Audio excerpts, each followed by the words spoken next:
They're asking if we're ready. SeaRaptor, you ready? Do it. I got the graphics ready. So the match card is wrong, kids, but in a minute, I'm going to put up the...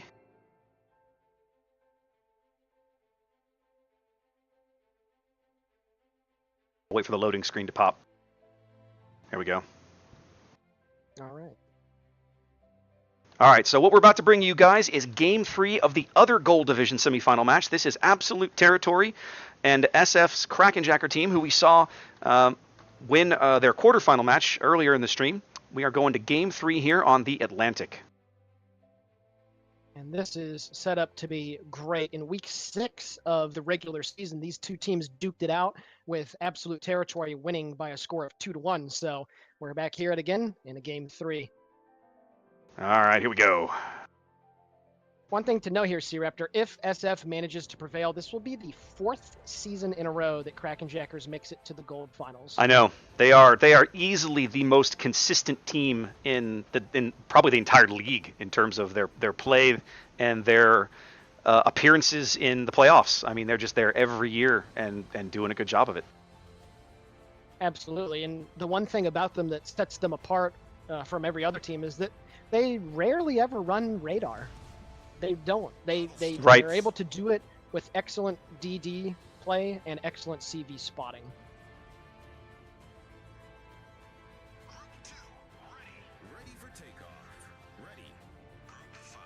Real briefly here, we'll talk through team comp. What we've come to normally see. ZR is running Shikaku, North Carolina, double Amagi. Their cruiser, they've gone Martel Chapayev Kutuzov, and they have elected for double Destroyer, they've gone double Benson. Okay, over here we got a Benson, a Charles, and an Amagi going up to C. We got the Benson and the Harakazi. It looks like they're going to converge on B together with a Kutuzov and a North Carolina in support. And then one lone Amagi is starting to head down towards the Alpha Cap.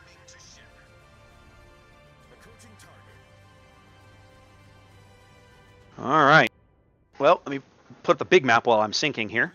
ZR apparently is going to simply not even bother with C. The Amagi and the Chapayev that spawned on that end of the map are headed due southwest. We've got a Benson, Martel, and North Carolina pushing to A. And then their other Benson looks like he's going to work the extreme northern edge of the B cap. Maybe just set his toes in there and see what he can see. You said that they're not sending anything to C. Nothing is going to C. They are ignoring it entirely. That is very interesting. That will be a free cap. That will be a completely free cap here. For this Kraken Jackers squad, so very interesting. Hilariously, I did not manage to put a flood on myself. Oh, really? Yeah, I took 7 torps and didn't flood. Or maybe I repaired out of habit. I don't know. Are you going to kick the bucket? I am. I'm going to have to bomb myself. Okay. All right. All right. So let's see here. The Harakazi has since now moving down towards A. That is Merrill's. The Amagi is still down here at Keeley's 211. However, I think they noticed that ZR is making a push down towards A, a pretty good one. So they're both turning around as we speak. And there's the Charles Martel as well. So 5 ships, it appears, or no, 4, going down to A. Most of ZR's firepower is in kind of the CD line back around 3-4, CD 3 and 4. They got both their cruisers. Okay. Well, we got Chapayev, Kutuzov, and Amagi back there. And then Benson and Martel working the northern end of the A cap before that Harakazi can get there. Somebody's shelling him. All right, let's get into this game. Rhino is making a very bold play. He's getting ready to finish the cap here on C, and he does. Currently, he's in the eastern sector of C7. He's already that far in past, I guess, the midline of the map where he's just crossing over it. So we'll see what they decide to do over there with that free flank. Ultra Real eating a torp here on the northern edge of B. Even though he was stern in, it just happened to be in the right spot. Takes about half his health away as he has to bail on the cap. Yeah.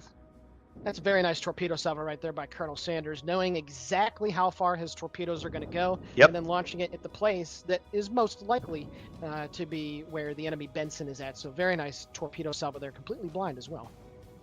It looks as if SF is going to pick up B and a C early on the early going here. That is correct. ZR pushing, looks like are they going to try and push all the way through A? I'm not sure. Rhino is continuing his push. He's now in C6, and he is heading due west at this point, man. He is making it, he's flying over there. I think he's going to, oh boy, he might spot that Denson if that guy is still over there at the corner of the island. He's angling south now. We'll see what happens. He may be trying to put torpedoes into that smoke cloud you see in about D3, D4, right there on that line. Yes, I see that. And Merrill's is turning to drop his torpedoes, it appears. We'll see if he does. Because right now, they're probably not expecting them from that direction. There's a fighter over there that might spot them if he gets lucky. I mean, if ZR gets lucky. The Amagi gets lit up there. Yasapoi is also coming out of that smoke screen as well. Mm-hmm. Rhino at this point decides to Rhino. make the safe play. Yeah, he decides to make the safe play instead of trying to get in range for the torps. Some shells coming in here from the Amagi, though, I think. They spot him briefly. That cluster of ships now moving out. I wonder what ZR's going to do here. See all the ships they got down in A. Yeah, I mean, they're pushing directly through A, which, okay, but, I mean, they don't seem to be putting much fire on the ships they can see. No, definitely at this point. And look at all the ships from SF that have moved in. You got Rhino sitting there right at the corner of that island. Darkfire and TCN and the Kutuzov have moved up, and even Pieces of Pizza and the Charles Martel is over here next to C, getting some blind shots over the island. So they're really strangling ZR back into the corner of the map, if you will. Yeah, they've done a really good job. Like, they own B and C. There's 6 ships now clustered around B. There's no way ZR can push a ship in there and pull that and take that cap. Oh, not yet dead. Took a pretty decent hit there. So did Nansute in his Amagi took a pretty good hit there as well. He's trying to angle out. But also you can see here that SF, they realize what was happening, so they're just pushing not dead a little bit further up in front to where he's going to have those islands to shield him from these guys. Yasenpoi takes a big hit in smoke in the Kutuzov. Oh, he's not dead. He loses about half his health, though. Natsu Shusada? I probably butchered the hell out of that. Yeah. He had 16,000 hit points. Yeah, he run away. He took a pretty good hit earlier. They seem to be focusing. He's got a lot of shells coming in on him. Shells going in at not yet dead as well, but he is angled and he shouldn't eat too much. Nope, he's good. Took 2,000 damage. Still not sure what's going on down here at A. All of these ships have pushed through. They can only see Achilles, but he's barely damaged, and the Hirakazi's just kind of stringing him along. The Hirakazi torps are coming in. Push. Yep. Now, Mechanos, looks like he's going to eat a couple here. He might. Nope. No, he's going to find that... He's good. Oh, nope. my God. Merrill's just got freaking... Wow. How did that happen? Wow, he got freaking dunked on from Mechanos. What a shot. He does eat 2 torpedoes in return, but what a freaking shot. Well, wow. Those guys at the North Carolina at the southern edge of B's now got SAT score crawling up their stern. He's got torps coming into that smoke from the south. Now, they seem to have recognized this. They've pushed out, but now they're not yet dead is now getting focused down by the cruiser fire just a few clicks away off his bow.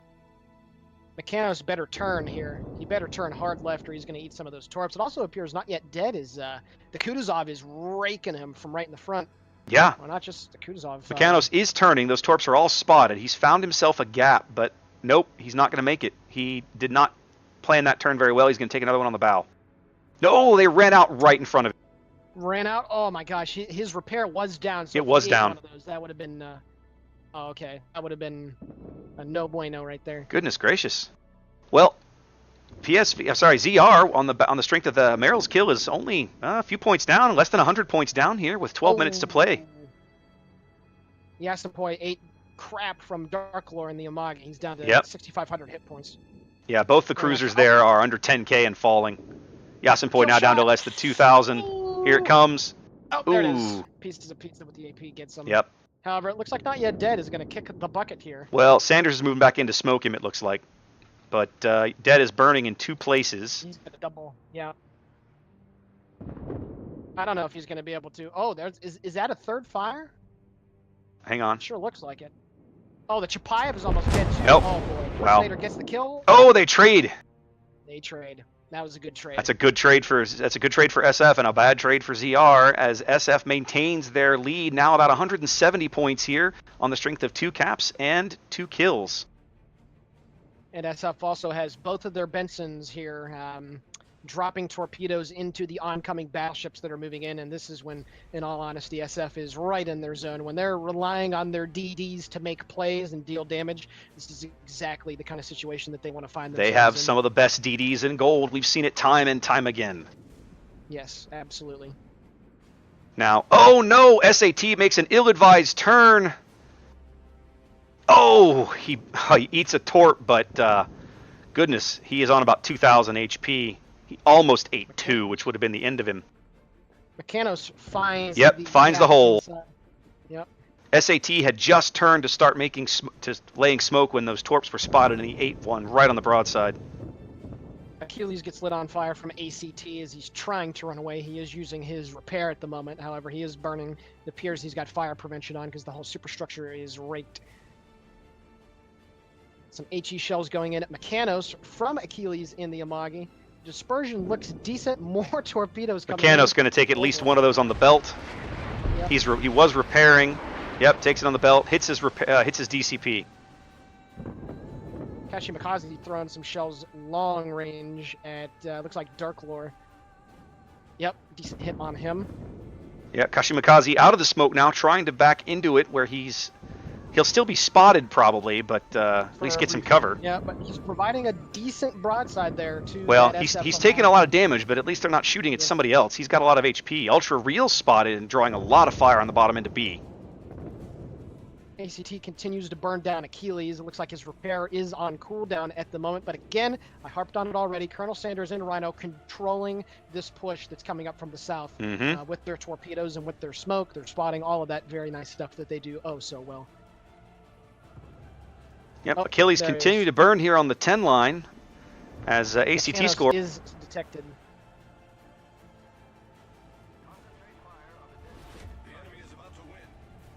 They got to get that kill on Achilles. ACT score has got to be able to get this frag, but since he's running away, it's taking so long to be able to get that kill, and he's probably got to repair up anytime soon here.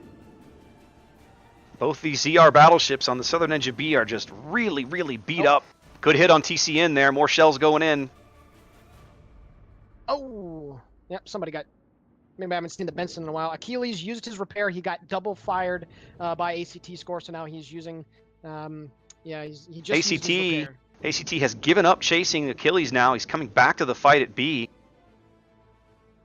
And now Ultra Real has ducked his stern into the bottom end of B, where he can at least contest the cap. ZR now a little less than 300 points down, and down a ship TCN here. No, ships are even. But SF has held B and C most of the game. TCN and the Kutuzov making a very bold play on 2k hit points firing, and there are shells coming in from Mechanos. He's got to get lucky here. Will he kill him? Oh man, those shells. More Magi shells coming in too. They're like 10 meters away from that guy. Nope, too far. Too far on that Kutuzov, and that Colonel Sanders really pushing in on Ultra Real here on the bottom end of B. Yes, he is. Trying to go for the proxy. He's trying to go for the proxy spot. Yep, that's exactly what he's doing. Kashimikaze Can proxy throttle him through the island, then there's nothing Ultra Real can do. Kashimikaze looks like he has a shot on Colonel Sanders. I don't know. Yeah, those islands in front of him are too high. Yep, Ultra Real just now is out of the proxy spot. Barely. He's about 2.2 clicks away. What a bold play by Colonel Sanders. I like that a lot. Oh yeah. Some very nice. That's what we've been saying, man. These two destroyers that SF runs are some of the best in the business. They know their stuff. That is their bread and butter. Kashimikaze's trying to push, and I think he's 5.9 kilometers away from Colonel Sanders, but he uses his smoke screen to shield himself. And since ZR lost their Chapayev, they have no way of being able to get this guy spotted.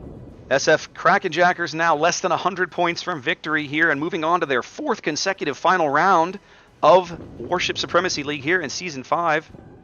But it's not over yet, as ZR pushes into the bottom end of B with their surviving ships trying to salvage their season. A lot of torps coming in. Yeah, SAT's got those spotted. What a great salvo. Kashimikaze's probably going to need at least 2 of these. At minimum, he's going to get out of the smoke. Yeah, SAT didn't make the turn. They do finally bag the Kutuzov. Oh my God! Oh man, everything's dying now. Look at this. They're cross torped right there at that end of the smoke. Oh my. Is Colonel That Sanders drop. going to die? Colonel Sanders might go out. Look at him. Look where he is. Martel's Yeah, going let's for see him. here. Amagi shell's coming out on the 500. Martel. He's on AC 500 health. Get him. Somebody get him. He's not gonna... ACT score lives on 2,000 HP as they do finally bag Colonel Sanders, but ACT should die here momentarily. 700 HP when he goes. That'll be the game. That will be. Rhino's getting some long-range shots at him, but I don't blame him. He's on so little hit They've got points. to barely ding him. There it is. And that's going to be the ball game, kids. Rhino's SF down. Kraken Jackers moving on to their 4th consecutive finals here in Warships Supremacy League. Oh, some late game action there. That was intense. Yeah, that got pretty intense there. What a torpedo salvo by Rhino. That I guess they kind of forgot about him, and he just hit like 3 different ships, I think. Yeah, the cross torp salvo. that's He and Sanders timed it so that it was like torpedoes coming in from both sides at the same time. That was a Brutal. very, very brutal play. Absolutely. The best word to use. That was brutal. It was brutal. Well, there you have it, folks. Congrats to the Kraken Jackers. Hope they have fun next week. And again, congrats to ZR for making it this far. You guys had a great season. Again, ZR moved up from silver last season. Their first season in gold here in Season 5. And here they are playing in the semifinals. And their loss comes at the hands of the defending champions. I mean, you can't be upset about that if you're ZR. It's a shame to lose a game 3 or a game 5, depending on what you're doing. Absolutely. But yeah, ZR, they should be very proud of their effort. Absolutely. Yep. Well, listen, kids. I was actually really hot on them. Yeah, no, they played really well. Sorry to interrupt there. No, go. I was really hot on these guys when they were coming in, and we got a chance to scrim them quite a few times during the summer, like July and August. And Yep. And they were one of my dark horse picks, man. I thought that they were going to have a great year, and honestly, they did. They so did. Any of the ZR watching this, you guys had a great season. Yeah, they did have a great season. I mean, it ended in the semifinals, but how can you complain about that? Yeah, absolutely. So, all right. Well, kids, next week, here's what we've got. Looking at Gold Division. Gold Division Finals is going to be SF Kraken Jackers back in the finals again to defend their title against OPG, who is undefeated this season. Talk about that. That's going to be a game. Yes, absolutely. I'm looking forward to that match. I won't be able to maincast it, but I want to be co-commentating that, trying to do some color commentary from my laptop on the road, and I want to see this match. It's going to be a blast.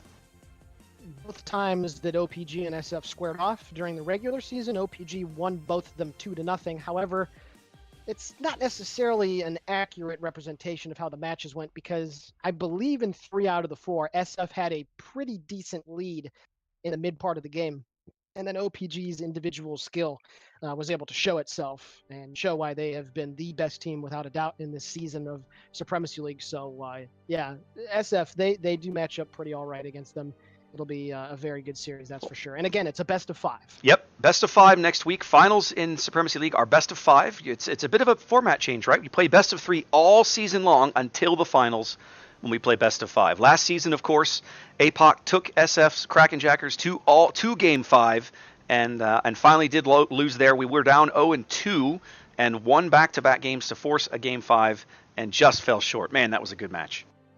Yes, it was. It was, I think it was a typhoon or cyclone on Hotspot. That was it. That sounds right. I remember being really, really bummed we were down 0-2, and then we came back, and it was like, all right, guys, we can still do this. Oh. Yeah, we weren't feeling too good in Game 3. We won that, like, okay. But when we won Game 4, it was like, all right. Yes. All right, there's a legit chance Yes. here, but yeah. Well, real quick, let's talk about the other divisions. Silver finals are now set. SF now has 2 teams in the finals. Their Potato Kings team did defeat APOC's War Pigs in the semifinals, so they will be moving on. And Quality Potatoes, the number 2 seed out of Silver, has also charged through their bracket, and that is your final matchup for next weekend. Quality Potatoes versus SF's Potato PK, right? Potato Kings? Sounds right. Potato Kings, that is correct. And then in bronze, here we Please go. tell me it was Danger Noodle. Danger Noodle. No, I'm sorry. Team Danger No. Noodle that was the number 1 seed in bronze. They were defeated in the semifinals by the 5 seed TF16. Who is that? Is that another TSF group? No. Hold on. Neptune's Raiders was the TSF group, the 3rd one. I don't know if they have a 4th or not. No, it's just Task Force 16. That's the game. Yeah, it's the team. Yeah. Okay. So that's they are the bottom seed in that, because the number 2 seed AFW charged through their bracket and also made the final match, defeating Armored Okay. Knights in the semifinals. So they will be vying for the bronze crown next weekend as well. So one of those Remember, teams. It's very important. It's important to note that whoever wins the bronze and the silver, they are guaranteed a spot in the silver and gold league whenever the next season starts up. Yep. So. Yep, they are moving. Those guys will be moving up a league, and then of course gold just gets the fat loots. Yes. Yeah. Now, one thing, something I'm going to have to bug Voss or Sterling or somebody about. I don't know if they've announced the prize pool. Like, I know. Yes, they have. Have they? I missed it. All right. Well, we'll talk about. I'll try and remember we get that. We talk about that next week when the time comes, just to make sure that everybody knows that. But I know historically the gold prize pool is bigger. Just PMG. Oh, there it is. Okay, I missed this somewhere. We were able to collect $2,000 worth of money that was voluntarily put in. We were looking for $1,500, and there's the way the distribution is going to go. So for starters, guys, if you donated to this prize pool, thank you very much. This is the first season in recent memory that Warships Supremacy League has not been backed by Wargaming. Their community team declined to provide assistance in prizes and that sort of thing this season, which is unusual. So Voss and McCabe and Sterling and the other admins, they reached out to the community, and you guys stepped up huge out of your own pockets, donating money that became a prize pool that will be handed out next week. So here we go. Let's talk through this real quick. Gold Division. There are just shy of 250,000 doubloons being handed out, broken out amongst the gold teams. First place team next weekend will take home about 120,000 doubloons that they can divvy up amongst their team. Second place prize is a little over 80,000 doubloons, and the third place game, the bronze medal game, winner of that game will take home about 36,000 doubloons. The silver pool, full total pool is about 170,000 doubloons. The winner of that division gets the same prize as the second place in gold, about 84,000 doubloons. Second place in silver takes home just shy of 60. Third place in silver takes home just over 25,000 doubloons. Bronze division, first place, top prize is the identical prize as the third place gold prize, about 36,000 doubloons. Second place in bronze is, again, a little over 25,000. And third place in bronze is just shy of 11,000 doubloons to divvy up amongst all the various members. So they've split this up. Looks like basically half of the doubloons went to gold. About a third. No, maybe more like about half. It looks like. And then they split the remaining between the other two divisions, about kind of 2/3 and 1/3. Yes. Definitely more than we had last season. Because This is a much bigger prize pool than last season. Last season had about $1,500 worth of doubloons, so we were able to up that number by about $500. So one other thing to note, all of the teams that lost in the semifinals will be playing, as Raptor mentioned. There is a bronze game for third place to determine that. So for instance, ZR and PSV, who lost in the gold, they will play a best of 5 next Saturday to determine who finishes in third place and gets that little bit of the loot. So that's still 36,000 doubloons to split up amongst what's a roster, 15 players, is that right? 12 to 15. That's probably 2,500 3,000 doubloons for a third place. Hard to complain about that. Yeah, that'll get you some probably tier 8 premium camo if you don't have it. Maybe it'd be like a tier 5 or 6 premium if you're looking at one. Yeah. Definitely. Yeah, with the winners though, they get quite a bit. Fat loots, baby. Yeah, baby. Exactly. All right. Well, listen, guys, thanks for watching tonight. I have had a blast casting this season. I appreciate the feedback. If you guys have more feedback, we want to continue to do this. I will be back next season. I do intend to be back next season right now. Some of that's going to depend on timing of next season. I know there's a lot of discussions about that. I'm going to try and work with the league admins to get some contact with Wargaming to try and make sure that we don't overlap next season with whatever the next season of Clan Battles looks like. I think that's probably the single biggest hurdle we have to overcome, and I suspect if I had Voss or Sterling sitting right here, they would tell me the exact same thing. So we're going to work on that, and I plan to be back. I hope you'll watch next weekend as we do the final matches. And if you had a good time, if you enjoyed watching, throw me a subscribe. I'm planning probably, maybe not over the holidays, but probably after the holidays, we get to the first of the year, maybe starting to do a couple of streams a week, a little bit of ships, a little bit of planes. Not sure yet, but I'm having a good time doing this, and thinking it might expand a little bit. So we'll see how it goes. But Sneaky, buddy, thanks for coming back and doing a couple last games of this season with me. I really appreciate it. I'm going to try and get you into whatever we end up doing for next week with Quadrilis. I'll have to figure all that out. Okay, yeah, I'll definitely ping him and let him know that I'm available for that. But yeah, again, thank you very much for letting me come around here again.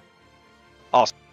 Well, guys, I'm gonna call it a night. Thanks for watching, and hope to see you next week. In the meantime, have a good weekend, and good luck out there. Catch you later.